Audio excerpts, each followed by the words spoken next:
열왕기상 3장입니다.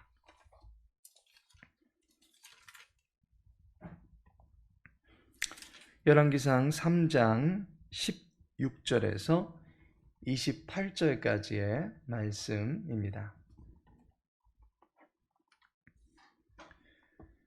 열왕기상 3장 16절에서 28절까지 우리 함께 읽도록 하겠습니다.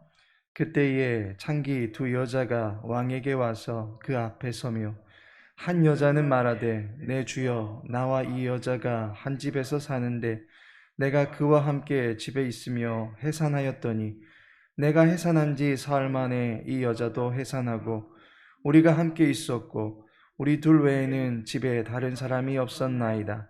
그런데 밤에 저 여자가 그의 아들 위에 누움으로 그의 아들이 죽으니 그가 밤중에 일어나서 이 여종 내가 잠든 사이에 내 아들을 내 곁에서 가져다가 자기의 품에 누이고 자기의 죽은 아들을 내 품에 뉘었나이다. 아침에 내가 내 아들을 젖먹이려고 일어나 본즉 죽었기로 내가 아침에 자세히 보니 내가 낳은 아들이 아니더이다 하매 다른 여자는 이르되 아니라 산 것은 내 아들이요 죽은 것은 내 아들이라 하고 이 여자는 이르되 아니라 죽은 것이 내 아들이요 산 것이 내 아들이라 하며 왕 앞에서 그와 같이 쟁론하는지라. 왕이 이르되 이 여자는 말하기를 산 것은 내 아들이요 죽은 것은 내 아들이라 하고 저 여자는 말하기를 아니라 죽은 것이 내 아들이요 산 것이 내 아들이라 하는도다 하고 또 이르되 칼을 내게로 가져오라 하니 칼을 왕 앞으로 가져온지라. 왕이 이르되 산 아이를 둘로 나누어 반은 이 여자에게 주고 반은 저 여자에게 주라. 그 산 아들의 어머니 되는 여자가 그 아들을 위하여 마음이 불붙는 것 같아서 왕께 아뢰어 청하건대 내 주여 산 아이를 그에게 주시고 아무쪼록 죽이지 마옵소서 하되 다른 여자는 말하기를 내 것도 되게 말고 네 것도 되게 말고 나누게 하라 하는지라. 왕이 대답하여 이르되 산 아이를 저 여자에게 주고 결코 죽이지 말라. 저가 그의 어머니이니라 하매 온 이스라엘이 왕이 심리하여 판결함을 듣고 왕을 두려워하였으니 이는 하나님의 지혜가 그의 속에 있어 판결함을 봄이더라. 아멘. 오늘은 본문의 말씀 통해서 하나님의 지혜라는 제목으로 함께 은혜 나누고자 합니다. 명탐정으로 유명한 셜록 홈즈를 잘 아실 것입니다. 대수롭지 않게 여겼던 단서들이 범인을 잡아내는 결정적인 증거로 제시되면 범인은 더 이상 거짓말을 할 수 없는 상황이 되어서 자기의 유죄를 인정할 수밖에 없는 그런 짜릿한 상황을 보게 됩니다. 거짓된 알리바이를 깨버리고 악인을 심판하는 홈즈의 이야기가 세상 사람들에게 널리 알려져 있듯이 성경에는 두 창기를 두고 벌어진 솔로몬이 보여준 명판결을 많은 성도들이 잘 알고 있으리라 여겨집니다. 본문에서는 괴이한 사건이 벌어졌습니다. 한 아이를 두고 자기 아이라고 싸우는 두 여인을 두고 누가 이 아이의 진짜 엄마이냐 하는 것을 가려내야만 하는 사건이었습니다.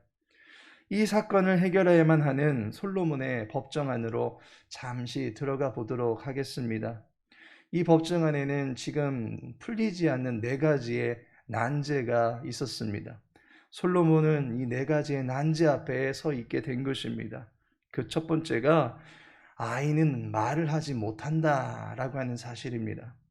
18절에 보니까 내가 해산한 지 사흘 만에 이 여자도 해산하고 라고 말씀하고 있습니다. 두 여인이 아이를 낳았는데 거의 동시기에 아이를 낳았습니다. 문제가 된 사건이 아이가 출산한 지 얼마 되지 않아서 발생하게 됩니다. 한 아이가 엄마에 의해서 압사하고 만 것입니다. 사람은 짐승과 달리 태어나면 자기 몸을 못 가눕니다. 걷고 뛰는 것은 전혀 생각해 볼 수가 없습니다. 그러니 엄마가 부지불식간에 누르고 있어도 피하지 못하고 그냥 눌려 죽었던 것입니다. 그렇게 한 아이가 죽었습니다. 문제는 두 여인이 살아있는 아이가 자신의 아이고 죽은 아이는 자기 아이가 아니다라고 주장하고 있습니다. 이때 살아있는 아이에게 누가 네 엄마니? 하고 물어보면 사건은 가장 쉽게 해결될 것입니다. 그런데 아이는 엄마를 알아보지 못할 뿐 아니라 언어 능력도 갖추고 있지 못한 상태이니 말을 할 수가 없습니다. 그렇다고 손으로 가리킬 수도 없습니다. 아이가 말이라도 하면 사건은 금방 종결짓는데 그것이 안 되니 다른 방법을 찾아봐야 하는 상황입니다. 두 번째로 증인이 없다라고 하는 사실입니다. 18절에 보니까 우리가 함께 있었고 우리 둘 외에는 집에 다른 사람이 없었나이다 라고 말씀하고 있습니다. 아이가 말을 못하면 말을 할 줄 아는 누군가가 대변해 주면 될 것입니다. 그런데 공교롭게도 그 집안에는 두 여인 외에는 아무도 없었던 것입니다. 두 여인은 한 집에서 사는 사이였습니다. 두 사람의 집에 다른 누군가가 들어왔을 리가 만무합니다. 그러니 목격자가 없습니다. 아이를 보면서 놀아주어야 주변 사람들이나 아이를 위해서 놀아주어야 될 그 주변 사람들이나 형제들이 찾아오지 못했습니다. 왜냐하면 이스라엘의 관례상 여인이 아들을 출생하게 될 경우에는 7일간은 부정한 자로 취급받아서 곁에 함께하지 못하기 때문입니다. 그런데 아직 7일이 차지 않았기 때문에 주변에서 어느 누구도 이 여인의 집에 찾아올 수가 없었던 것입니다. 그래서 아무도 아이를 보지 못했다라는 것입니다. 아이와 엄마의 관계를 증언해 줄 수 있는 증인이 없었던 것입니다. 세 번째로는 성별의 구분이 없다라는 사실입니다. 20절에 보니까 그가 밤중에 일어나서 이 여종 내가 잠든 사이에 내 아들을 내 곁에서 가져다가 자기의 품에 누이고 자기의 죽은 아들을 내 품에 뉘었나이다 라고 말하고 있습니다.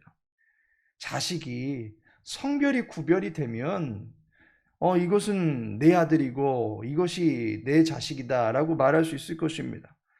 사람은 성이 남자와 여자로 나뉘어지기 때문에 한쪽이 아들을 낳고 한쪽이 딸을 출생했다면 분명히 구분이 될 것입니다. 성을 속일 수는 없을 것이기 때문입니다. 그런데 어찌 성별도 똑같은 상황이 되어버렸으니 구분할 수가 없는 상황입니다. 마지막으로 솔로몬이 처한 난제는 무엇입니까? 아이는 하나인데 어머니가 둘이다라는 것입니다. 이것이 가장 기가 막힌 난제입니다. 23절에 보니까 이 여자는 말하기를 산 것은 내 아들이요 죽은 것은 네 아들이라 하고 저 여자는 말하기를 아니라 죽은 것이 네 아들이요 산 것이 내 아들이라 하는도다 하고 라고 말씀하고 있습니다. 어찌 한 아이가 두 어머니를 둘 수 있겠습니까? 믿을 수 없는 일입니다. 분명 한 사람은 거짓을 말하고 다른 사람은 진리를 말하고 있는 것입니다. 그런데 거짓을 말하고 있는 이의 연기가 너무 완벽합니다. 겉으로 볼 때에는 결코 누가 거짓으로 속이고 있다라고 쉽게 단정 지을 수 없을 만큼 완벽하게 연기를 하고 있었던 것입니다. 10길 물속은 알아도 한길 사람 속은 알 수 없을 만큼 인간의 마음을 쉽게 볼 수가 없습니다. 알 수가 없습니다. 그러니 솔로몬 역시도 겉으로 볼 때에는 누가 진짜 어머니고 누가 가짜 어머니인지 도통 알 길이 없었던 상황에 처해져 있는 것입니다.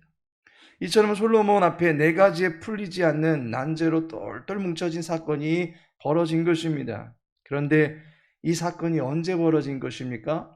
16절에 보니 그때에 라고 말씀하고 있습니다. 그때에 라고 하는 것은 앞에서 언급되고 있는 사건과 연관되어진 때입니다. 본문 앞에는 어떤 내용이 소개되고 있습니까? 솔로몬이 1000번제를 드렸다라고 하는 것이고 그날 밤에 여호와 하나님께서 솔로몬을 만나 주셨다라고 하는 이야기가 나옵니다. 그리고 그날 밤에 솔로몬에게 지혜와 총명을 더하여 주기로 하나님께서 약속하여 주신 때다라고 볼 수 있습니다.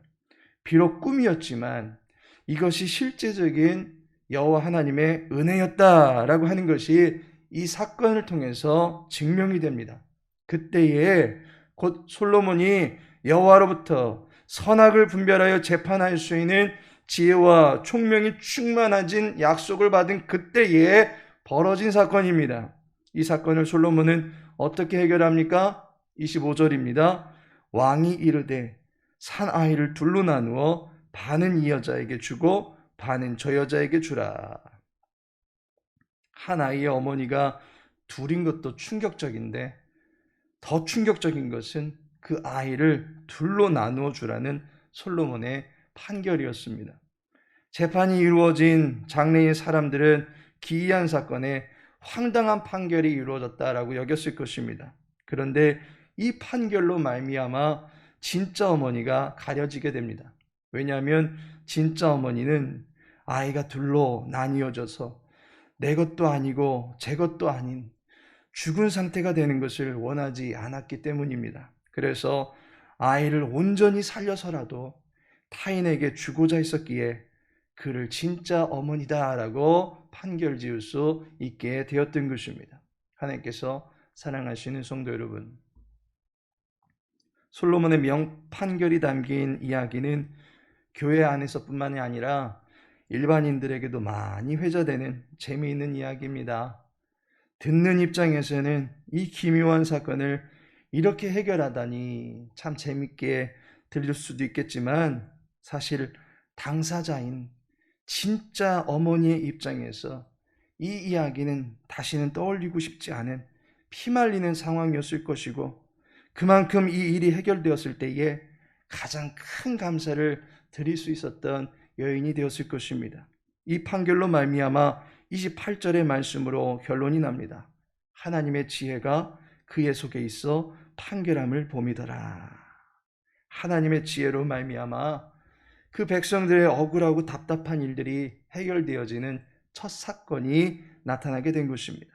하나님의 지혜로 인해서 알 수도 볼 수도 검증할 수도 없었던 거짓의 정체를 확실하게 가려낼 수 있었던 것을 보게 됩니다. 가짜 어머니처럼 자신을 사랑으로 위장한 채 거짓으로 달려드는 이들을 우리는 경계해야만 할 것입니다.